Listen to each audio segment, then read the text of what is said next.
আমি ছিলাম আমার ফ্যামিলির সবচেয়ে বড় লস প্রজেক্ট। চিন্তা করতাম, ডিপ্রেশন নিয়ে চলতাম। কখনো পারিনি বাবার মুখ উজ্জ্বল করতে, পড়াশোনা করিনি, জীবন চালিয়ে যাচ্ছিলাম হতাশা ব্যর্থতা নিয়ে। রাত হলে ঘুমিয়ে যেতাম, ঘুম থেকে উঠে ভোর সকাল, আমার জীবনে কিছুই নেই। অনেক রাত তো কান্না করেও চলে যেত, কিছু করার নেই। জীবনে হতাশা ব্যর্থতা নিয়ে কাটিয়ে দিতাম। অনেক মানুষকে দেখতাম যে অনেক কিছু করতেছে, আফসোস হতো, কিছু করার নেই। আমার কাছে টাকা ছিল না, কেউ সাপোর্টও করে নাই আমাকে, কেউ হাত ধরে টেনে তুলে নাই, কেউ ভালোবাসে নাই, কেউ বলে নাই যে আমি তোমার জন্য কিছু একটা করব, তুমি আমার কাছে আসো। এমন কাউকে পাই নাই। এক পর্যায়ে মিডল ইস্টে চলে গেলাম, মিডল ইস্ট থেকে বাংলাদেশ। বাবাও চলে গেলেন দুনিয়া থেকে। আমিও আমার লাইফ চালাচ্ছিলাম, চলছিল। কিছু মানুষ ছিল লাইফে, তাদের নিয়ে ভালোই কাটছিল জীবন। তবে আগে যে আমার জীবনে হতাশাগুলো ছিল, এই হতাশা আজকে অনেক মানুষের মধ্যে আছে। ব্যর্থতা আছে আমার মতো যুবকদের ভিতরে, যারা রাতে ঘুমাতে পারেন না। বিশাল বড় স্বপ্ন লাইফে, কিছুই নেই, কেউ সাপোর্ট করার মতো নেই। জানেন, আপনাকে তখনই মানুষ ভালোবাসবে যখনই আপনাকে তার প্রয়োজন হবে।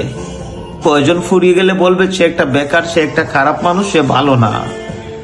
আপনি কি জানেন, আরেকটি কথা হচ্ছে যে এই দুনিয়াতে আপনি যখন উপরে উঠে যাবেন, তখন যারা ভালোবাসা দেবে সেই মানুষগুলো হচ্ছে সবচেয়ে বড় স্বার্থপর।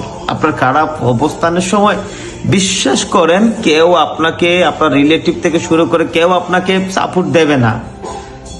কারণ হিংসা করবে যদি আপনি উপরে উঠে যান। এটাই হচ্ছে আসল বাস্তবতা। আমি নিজে দেখেছি। আজকে আমার যে ভাইগুলা কষ্টের মধ্যে আছেন, ব্যর্থতা নিয়ে আছেন, হতাশা নিয়ে আছেন, আমি আপনাদেরকে বলতে চাই, এই দিনগুলাকে মনে রেখে সামনে এগিয়ে যান। সফলতা একদিন আসবে ইনশাআল্লাহ। বিশ্বাস রাখুন আল্লাহর উপর, আল্লাহ সবকিছু সুন্দর করে দেবেন। আজকে যারা অনেক কিছু চান, বা পকেটে টাকা নাই, আমারও একসময় ছিল না রে ভাই, পকেটে টাকা পয়সা কিছুই ছিল না। আমাকে সবাই নিন্দা করতো, সবাই আমাকে নিয়ে সমালোচনা করতো, অনেক খারাপ কথা আমার পিছনে বলতো। আজকে অনেকে ভালোবাসে, জানেন, আমি বুঝি এগুলাতে স্বার্থর ভালোবাসা। যে মানুষগুলো আমাকে অনুপ্রেরণা দিয়েছিল, তাদেরকে আমি কখনো ভুলবো না এই জীবনে। এই লাইফটাকে মনে করেন যে চালিয়ে যেতে হবে। মনে করেন একটা মশা যখন আপনার গায়ে বসে, আপনি তাড়িয়ে দেন, তারপর আবার আসে, কারণ তার রক্তের প্রয়োজন। তো এরকম আপনাদের লাইফে অনেক মানুষ আসতে পারে রক্ত চুষে খাওয়ার জন্য। ওই মানুষগুলাকে প্রশ্রয় দেবেন না। বিশ্বাস করেন, এই পৃথিবীটা হচ্ছে অনেক স্বার্থপর একটা জায়গা। এই স্বার্থপর জায়গা থেকে আমরা নিঃস্বার্থভাবে উঠে আসতে হবে। ইনশাআল্লাহ কামিয়াব হবেন। চিন্তা করবেন না, চিন্তা নিয়ে ঘুমাবেন না। অনেক মানুষের আমি দেখেছি, আমি নিজেও মাথা ভর্তি চুল ছিল, আজকে একটুও নেই। চিন্তা করতে করতে সব চলে গেছে। সবাইকে বলি, আজকে আপনারা যারা হতাশার মধ্যে আছেন, কষ্টের মধ্যে আছেন, এই কষ্টটা কি আমি ফিল করতে পারি, আমি বুঝতেছি।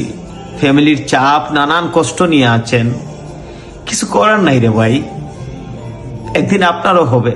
তাই সামনে এগিয়ে যান ইনশাআল্লাহ। কথাগুলা মন দিয়ে শোনার জন্য ধন্যবাদ। সবাই ভালো থাকবেন, সুস্থ থাকবেন। আল্লাহ হাফেজ।